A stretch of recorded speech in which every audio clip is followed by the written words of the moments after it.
ये केवल साल भर में एक बार आती है महाराज। वर्ष में केवल एक बार मार्गशीर्ष मास के शुक्ल पक्ष की जो त्रयोदशी होती है, इसको अनंग त्रयोदशी कहते हैं। इस अनंग त्रयोदशी का मात्र स्मरण, इस अनंग त्रयोदशी का मात्र पूजन, पूरे साल भर में आप शंकर भगवान की आराधना करते हो, पर इस अनंग त्रयोदशी की आराधना का फल ही दूसरा है, इसका महत्व ही दूसरा है।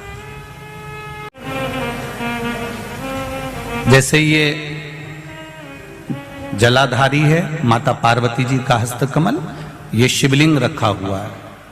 ये जलाधारी में से पानी बहने का स्थान, बीच में मोटी सी लाइन जहां अशोक सुंदरी विराज रही है, राइट में गणेश जी, लेफ्ट में कार्तिकेय जी, और गोल जो भाग है वो माता जी का हस्तकमल है। और ये जो शिवलिंग रखा हुआ है ये शिव का स्वरूप है।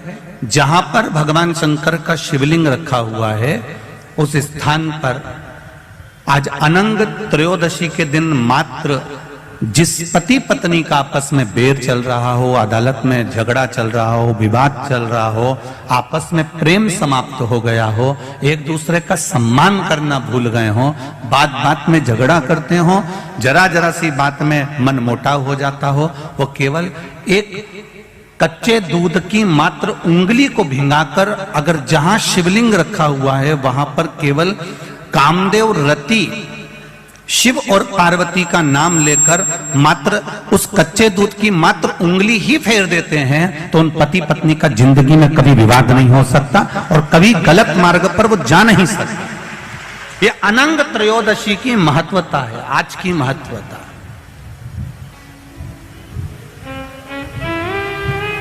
केवल साल भर में एक दिन होता है जिस दिन भगवान अपने साड़ू भाई के साथ पूजाते हैं। केवल साल भर में एक दिन होता है जिस दिन महादेव कामदेव के साथ पूजाते हैं। केवल साल भर में एक दिन होता है अनंग त्रयोदशी का दिन, जिस दिन भगवान शंकर ने कामदेव को भस्म करा था और उसको अनंग कर दिया था।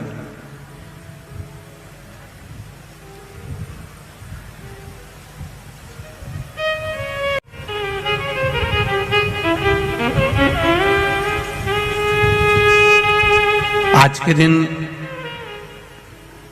जो 35 साल के हो गए,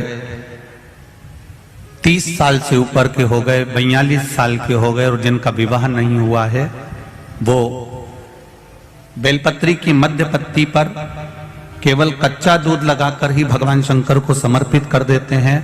तो अगली जो अनंग त्रयोदशी आती है उससे पहले उसका